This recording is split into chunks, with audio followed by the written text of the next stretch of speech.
Welcome to this Stockbox interview with Leslie Peterkin, the CEO of Advanced Energy. Hi, Leslie. Hi, hello. So it's the first time that we're speaking to Advanced Energy. So could you perhaps start with a brief overview of the company? Okay.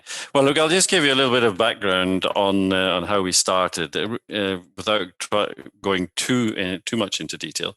But there are three founders in the company: myself, John Battrick, and Mark Rowlands. And John and myself have worked together over a long period of time, and done something similar to what Advance is aiming to do together, and had worked up a number of acquisition opportunities over time, but we're finding it difficult to get funding.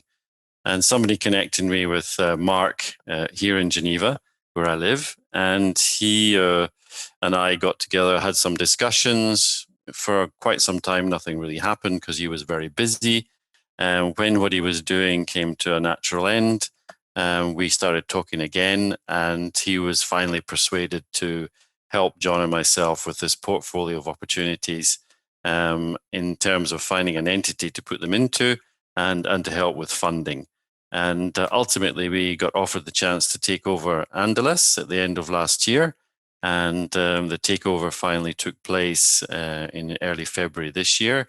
And indeed, as soon as we had taken over the company, we started to work on acquiring these opportunities that we brought into the company. Now, the company released an RNS this week, the termination of the Biton-Sello KSO agreement, which was a legacy service agreement for an oil project in Indonesia. So this news confirms the intention of the new direction, the new strategy of the company, and the commitment of the board to drive on. Is that right? Yeah, that's right. It was something we did inherit. The previous board and management got involved in this particular asset in 2019 with the intention of having some incremental oil recovery. And they did succeed in getting some incremental oil, but it didn't last very long, and was already in decline when we took over in February this year. And it's come to a natural end, and we have no interest or desire or even potential in the asset to do anything further with it. Okay, so following on from that and the new direction of the company, I also noted that you make a statement of at least 20,000 barrels of oil equivalent per day net production by 2025. So that's a very bold statement. How is the company going to achieve this? Well, we're going to do it, as I indicated, through the assets that or opportunities that we brought into the company that we're pursuing. So in effect, it's through inorganic growth. And in our view, that figure is actually quite conservative based on the pipeline of opportunities that we're screening.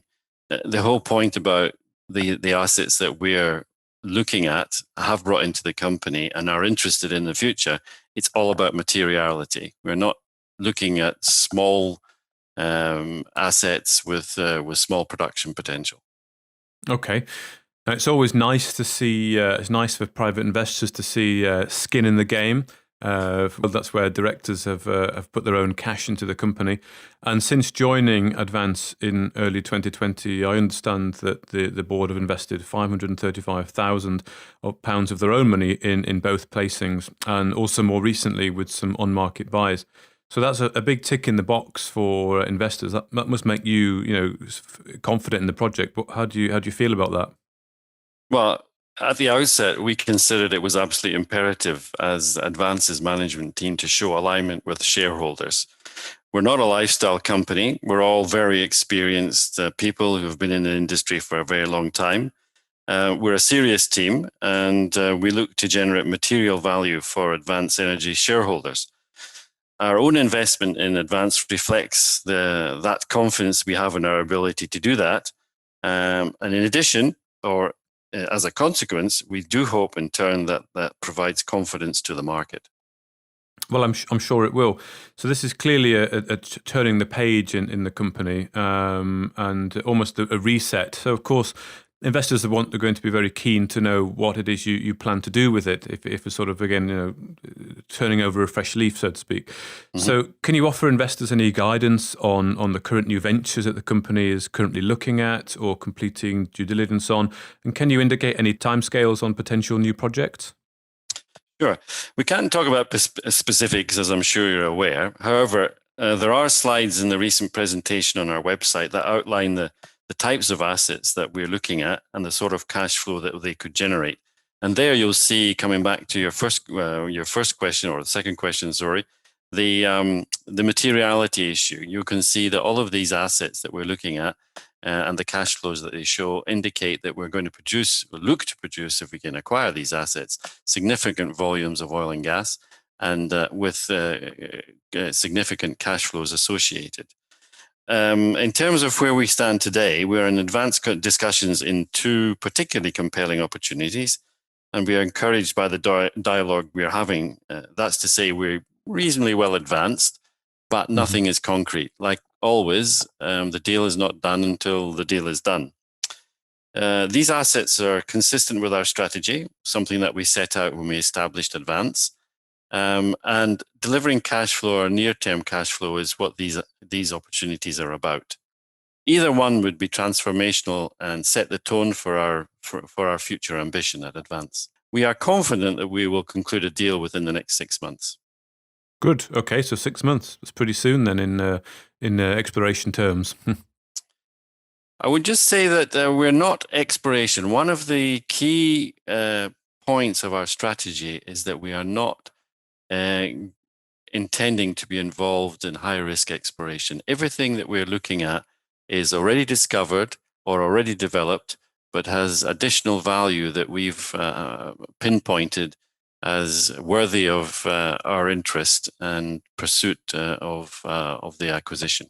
Okay, thank you for clarifying that. And a final question, we have obviously touched on one of the legacy assets, the Betoncello KSO agreement. Are there some other legacy assets in the company from previous management, and do the current board have any plans to extract value from these assets going forward? We do indeed, and while these assets are legacy and not necessarily consistent with the go-forward strategy, because we inherited them and we weren't things that we would have necessarily got into, we are, of course, reviewing all the options available to us to extract value from them on behalf of our shareholders. We have them. We're obliged to look at them seriously and see what we can do with them that adds value for the shareholders. One point: the recent award of the Southern North Sea blocks in the 32nd licensing round. This resulted from an application made prior to us taking control of the company, just for information. They are interesting, and we are presently undertaking a technical evaluation of these to establish what we might be able to do with them. So while we didn't actually pinpoint them because this occurred, or the application occurred before we took over the company, we're nevertheless going to see if we can extract some value from them.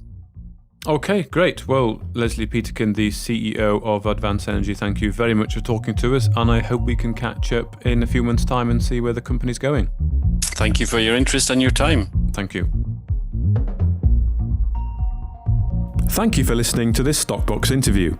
For more information, interviews and videos, visit our website at stockboxmedia.com or give us a follow on Twitter by searching @StockboxMedia.